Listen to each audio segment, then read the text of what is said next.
Rabbi Daniel Mickelberg, the senior rabbi at Temple Israel of Ottawa and a gay man, wrote in a Central Conference of American Rabbis newsletter earlier this month, "Pride Month is upon us, but our spirits are not consistent with the typical celebratory tone associated with June. At present, members of the LGBTQ+ community feel under siege as federal and state leaders craft legislation targeting trans and non-binary individuals, as well as the broader LGBTQ community. Many of the important steps toward inclusion are now under threat." With this climate, with this environment in mind, how are we supposed to lean into the month of June, to this celebration of pride?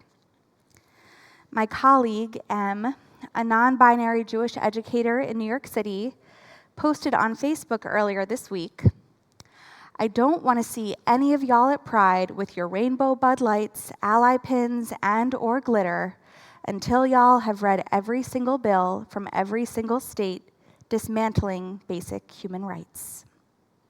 Allyship is educating yourself.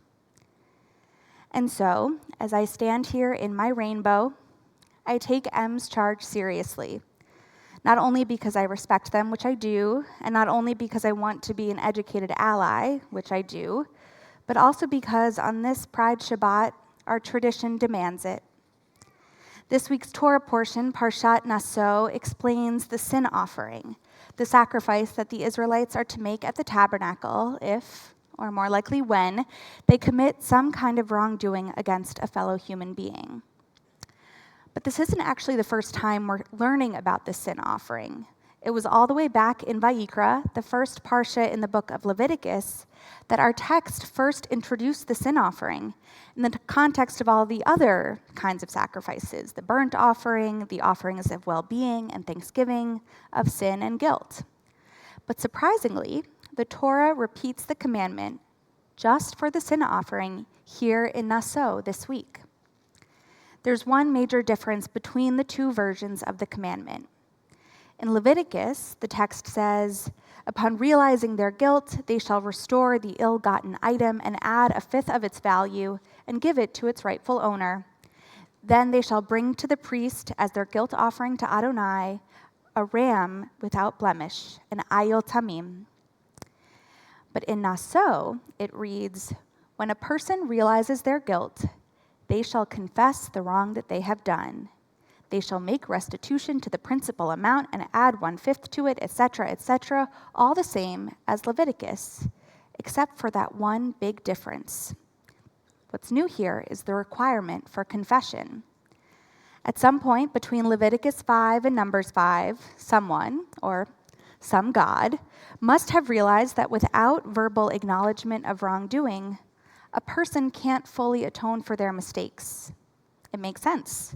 To really repair a sin, we have to take responsibility, even at cost to our ego or reputation, by publicly admitting how we've fallen short. This became such a significant part of the ritual of atonement that 1,000 years later, Maimonides codified it in his very first verse of Hilchot Shuvah, the laws of repentance. So when M says that we ought not celebrate pride without learning about and acknowledging the wrongdoings of our society, they're pushing us to engage in the Numbers version of the sin offering, not the Leviticus one. We cannot hope to celebrate and move forward into queer joy without grappling with the very real mistakes of our moment. I admit that I could not study each and every law. More than 75 anti-LGBTQ+ bills have been signed into law this year alone, more than doubling last year's number, which was previously the worst year on record. Since inauguration, the president has published executive orders targeting the transgender community, including limiting federal recognition of gender to male and female alone, banning transgender soldiers from serving in the military, ending federal support for gender-affirming care for people under age 19, and eliminating diversity, equity, and inclusion programs across the federal government. More than half of the 550 grants terminated over the last several weeks by the National Institute of Health addressed LGBTQ health in some way. These laws, policies, and executive orders have real, devastating consequences. But if we can articulate the horrors and violations that have been and are being committed, it's also valuable to articulate the goodness that is possible. I was blessed to witness one example of this possibility of goodness this past April as I listened to a sermon that was in honor of Trans Day of Visibility. College senior Hannah Szabo, a trans woman who made history as the first ever trans camper at a religious summer camp when she attended URJ Camp Eisner in 2013, taught about those same sacrificial offerings in Vayikra. She explained, sacrifices must be tamim.